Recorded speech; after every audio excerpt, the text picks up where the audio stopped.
Let's get into this Chasing Dallas, The Retreat, Season 1, Episode 4. So the episode opens up with December doing breathing exercises because if you remember from the previous episode, Eric James blew up. He was blown up at December, or I don't understand why you feel like it's okay to bully anybody, okay? First of all, you talking about December sleeping from bed to bed or going or floor to floor because he's homeless doesn't make you look good. Or for somebody who is supposed to have a line that is high class, you going so low and below the belt talking about other people's situation does not make you look good. So I was just over the whole conversation in between Eric James and December because I felt like he used it as a way to camouflage or to just make a scene. I felt kind of like the whole entire time this season that he really didn't have anything to bring but drama and anger and strife, which the show is called The Retreat. So this is your first season there, and I felt like out of you and December was the one that got the most out of it because you came out looking like you needed to make a moment. You came out looking like you were quite pressed. You came out looking like some type of crazy person, and also a little bit fake because just like standoffish and really didn't allow people to get to know you, Eric James. I'm kind of glad that his whatever he got going on and whatever anger he got is going to be off our screen temporarily. I know that he's supposed to come back to Chasing Dallas, but I kind of felt like the energy that you brought, Eric, was just a waste of time and it didn't do you any good as far as making your business look good. If you came on the show just to make a name for yourself and to like bring your company into the light, you didn't do a good job. And I didn't see anybody promoting their products while on the show.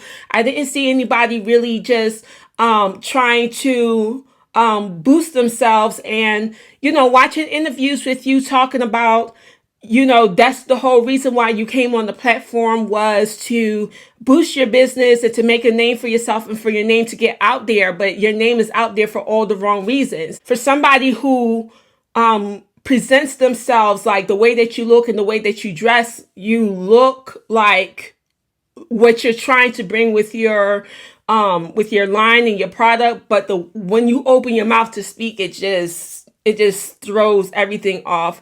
You seem very angry for no reasons. I don't understand why you were so bitter.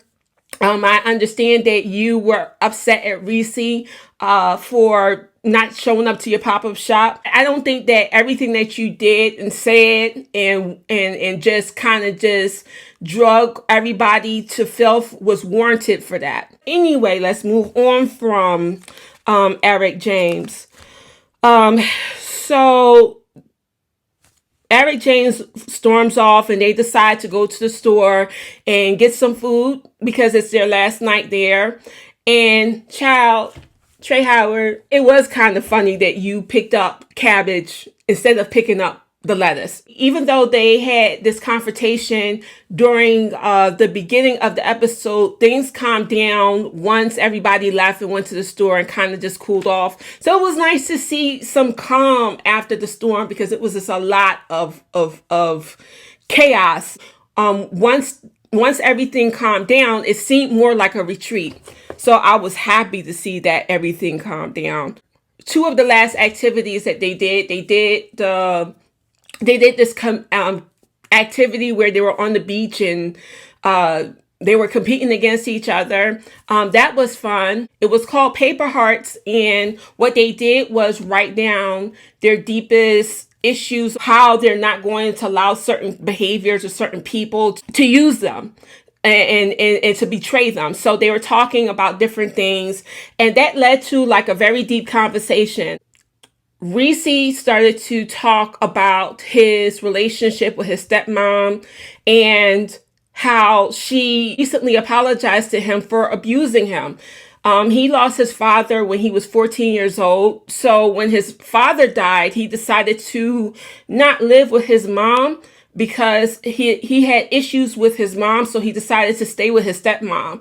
But after making that decision, she started abusing him and she fractured his arm and he ended up in foster care. When he was sharing his story, Dior got emotional. He reacted to him, and that Dior has a similar story to Reese G, that they're more alike than they actually thought.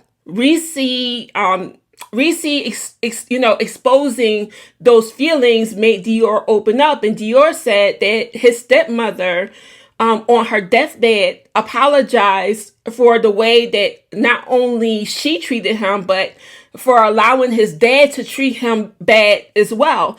But Dior was upset because it took her on her deathbed to apologize for what she did. And he kind of felt some type of way about it.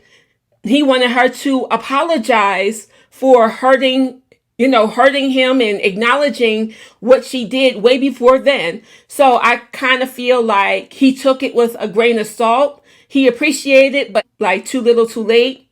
So then you find out that Ariel also went through abuse. Her father would beat her with a bat. I was just like, whoa. So the conversation got real deep. It got real emotional. It was such a moving part of the episode. And I'm actually moving ahead because that's towards the end of the actual episode.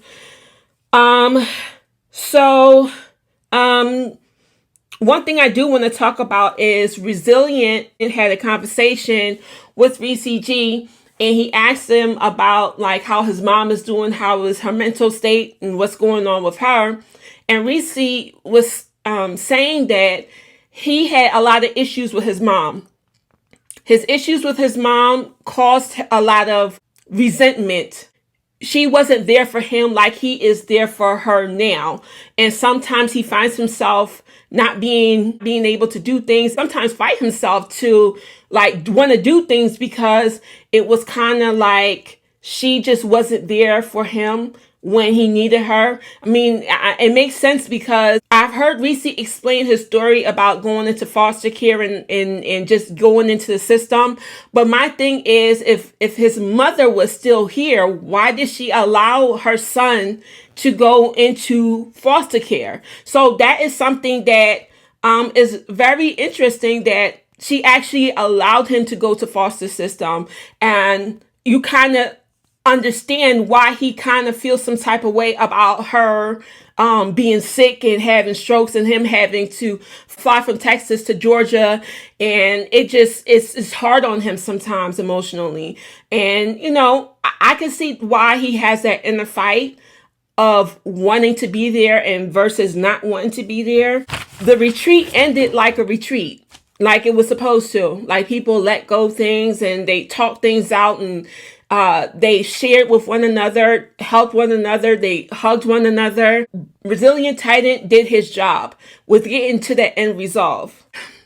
Eric James ended up apologizing somewhere in between either them eating or them playing between the activities on the last day. He apologized for lashing out on the cast. He apologized to Reese. He apologized to everybody. And, I kind of felt like it was fake. We all know that you're not sorry. There's something very cold about Eric James. I don't know what you've been through, or like if you had some traumas in your childhood that made you into that type of hello. Hi, I'm looking at my my chat. So anyway, I don't know what it is about him that made him that way. Why he just seems very cold and matter of fact. Something had to happen to him when he was younger, because I don't know anybody who can lash out in that way and then apologize and then come back and say the thing that he's saying We, at the end of the episode, we see that something happened with Trey Howard. Something devastating happened to him, and he did not share with us what was going on, but he bawled. He went to Dior and was just bawling his eyes out. It was like, wow, what happened? So hopefully once we get to Chasing Dallas, which is in the process of being filmed, we'll be able to know why he broke down the way that he did, because it was crazy. This episode was very emotional, very touching, and I'm glad that it ended like the way that it did. The only person that had something negative to say at the end was, of course, Eric James. He was just like, I'm glad that this is over. Like, he just didn't get anything out of it at all. Waste of time. Just a waste of time.